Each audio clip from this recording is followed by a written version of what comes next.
Awalnya cuma soal tanah adat yang dibeli murah oleh seorang juragan sawit.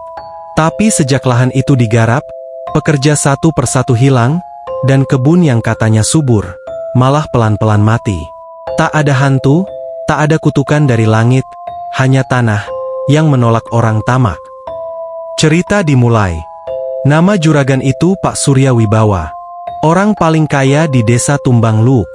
Dia punya lebih dari 400 hektar kebun sawit. Tapi kekayaannya bukan dari kerja keras, melainkan dari tanah-tanah warga yang ia beli murah atau ambil paksa. Warga desa tahu, tanah itu dulunya lahan adat, tempat warga mencari rotan, berburu, bahkan kuburan leluhur mereka. Tapi Surya menekan lewat uang. Kalau ada yang menolak, ia kirim preman kota buat meyakinkan. Dan begitulah, satu demi satu tanah berpindah tangan. Warga cuma bisa pasrah, karena melawan berarti kehilangan banyak hal. Setelah perluasan kebun baru dibuka, beberapa pekerja mulai mengeluh. Tanah di lokasi itu aneh, lembek, dan berbau seperti bangkai meski tak ada hewan mati. Salah satu operator ekskavator, Tony, bilang pernah lihat semacam batok kepala manusia keluar dari tanah saat menggali. Tapi mandor hanya bilang, "Udahlah, tutup lagi. Jangan banyak omong, nanti juragan marah." Surya tak peduli. Yang dia pikirkan cuma hasil panen dan bonus bulanan. Bulan demi bulan berlalu, tapi pohon sawit di lahan baru tak kunjung tumbuh normal. Daunnya kuning, buahnya kecil. Setiap malam, penjaga kebun bilang dengar suara orang bicara pelan-pelan, seperti sedang menanam sesuatu di tengah malam. Surya tertawa mendengar laporan itu. Suara orang? Itu paling maling tandan sawit. Dia pasang CCTV di beberapa titik. Tapi yang terekam malah aneh. Bayangan orang lewat cepat, padahal tak ada siapapun di sekitar.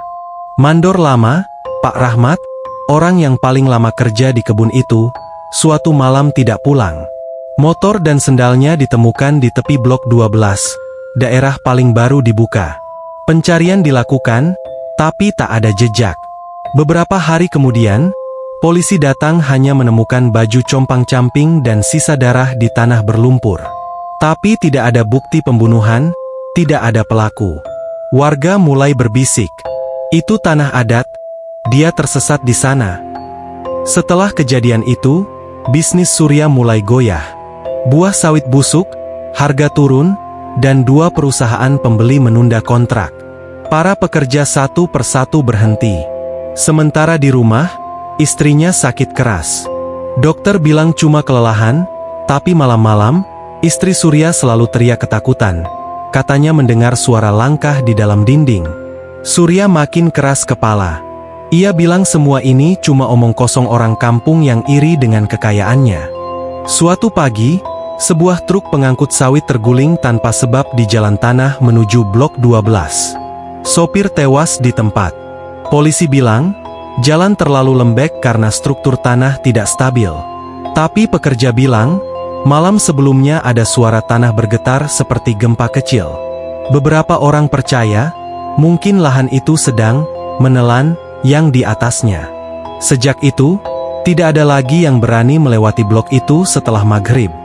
Surya mulai merasa kehilangan kendali. Di meja makannya, dia diam lama, menatap foto orang-orang yang dulu pernah ia tipu. Petani, janda, dan kakek tua yang dulu memperingatkannya.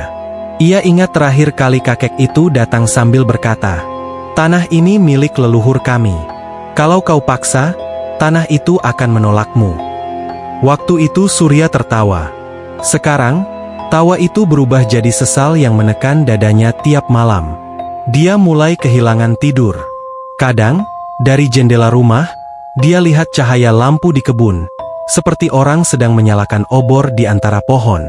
Tapi saat dicek keesokan paginya, tak ada bekas apapun. Hanya tinggal satu orang pekerja yang masih bertahan, Arif, anak muda pendatang. Dia bilang ke Surya, "Pak, saya sering dengar suara orang nangis di rawa belakang." "Sudah, jangan ngomong yang aneh-aneh," balas Surya marah. Tapi malam itu juga, Arif ditemukan terjatuh di dalam kanal dengan leher patah. Polisi bilang kecelakaan, tapi warga yakin dia lari ketakutan lalu terpeleset. Surya kehilangan satu-satunya orang yang masih mau kerja untuknya. Suatu malam, Surya memutuskan pergi sendiri ke kebun. Dia ingin memastikan semuanya baik-baik saja. Tapi tanah di blok 12 seperti hidup, licin, bergetar, dan basah meski tak hujan. Dia tersandung, lalu jatuh. Ketika mencoba bangun, kakinya seperti tertarik perlahan ke dalam lumpur. Dia berteriak, tapi tak ada yang mendengar. Saat subuh, warga hanya menemukan mobilnya terparkir dengan pintu terbuka, tanpa jejak Surya. Tanah tempat dia hilang kini menjadi genangan air yang tak pernah kering, bahkan saat musim kemarau. Kebun itu sekarang dibiarkan terbengkalai. Pohon sawitnya mati satu persatu. Perusahaan baru sempat ingin membelinya, tapi batal setelah alat berat mereka tenggelam tanpa jejak di lokasi yang sama, blok 12. Warga desa percaya, bukan hantu yang menghukum Pak Surya, tapi tanah itu sendiri. Tanah yang sudah disakiti terlalu lama akhirnya menolak manusia tamak. Pesan moral: keserakahan membuat manusia buta arah, bahkan pada tanda-tanda dari alam. Alam tidak selalu butuh arwah untuk membalas. Kadang ia cukup menolakmu secara perlahan, sampai kau lenyap tanpa suara.